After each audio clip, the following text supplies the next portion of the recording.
Hey everyone, watermelon juice बना रहे हैं जिसके बेनिफिट्स बहुत सारे हैं, जैसे कि it is good for heart and for your skin, for your hair and also prevents cancer. तो क्या करो, बस वाटरमेलन लिया आपने, कट किया और इसको क्यूब्स के फॉर्म में आप कट कर सकते हो नॉर्मली जिस तरीके से भी आपको आता है। वैसे ये मेरा फर्स्ट एक्सपीरियंस है वाटरमेलन को कट करने का, वरना तो मुझे बस मिल जाता है और तो थोड़ा सा मेसी हो गया है, बट इग्नोर है ना, चलता है कभी कभी।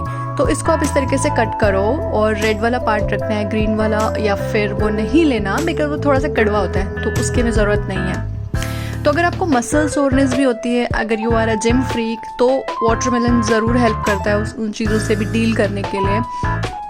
तो आप बिल्कुल इसका जूस बना सकते हो, इसको नॉर्मली खा सकते हो। अच्छा, मैं यहाँ ग्राइंड करने के लिए यहाँ पे बीज के साथ ही ग्राइंड कर रही हूँ बिकॉज इतनी जल्दी वो जूस बन जाता है कि बीज ग्राइंड नहीं होगी। तो यहाँ पे मैंने 5 टीस्पून शुगर डाल दिया, नॉर्मल शुगर, आप ब्राउन शुगर भी डाल सकते हो। और यहाँ पे हाफ लेमन जूस डाला, ज़्यादा खट्टा नहीं करना है अपने को वरना सिर्फ खट्टा ही हो जाएगा।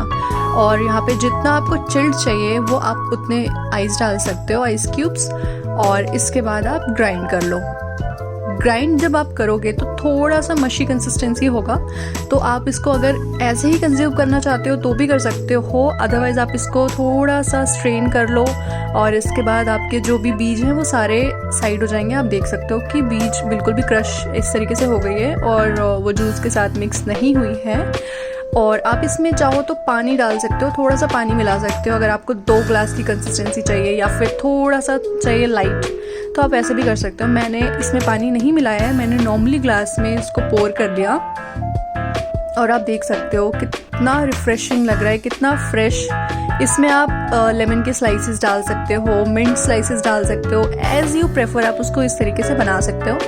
यहाँ पे मैंने थोड़े से और आइस क्यूब्स डाल दिए और मैंने मिंट लीफ से ऊपर डेकोरेट कर दिया and Tada, you are done. तो रेसिपी अच्छी लगी तो शेयर उन्हें करो जिन्हें आपको ये बना के देना चाहिए, जैसे कि आपकी मम्मा हो गई, आपकी आंटीज़ हो गई या जो भी आपकी सिस्टर हो गई, तो आप उन्हें शेयर ज़रूर करो। तो subscribe and hit the bell icon. Thank you, bye.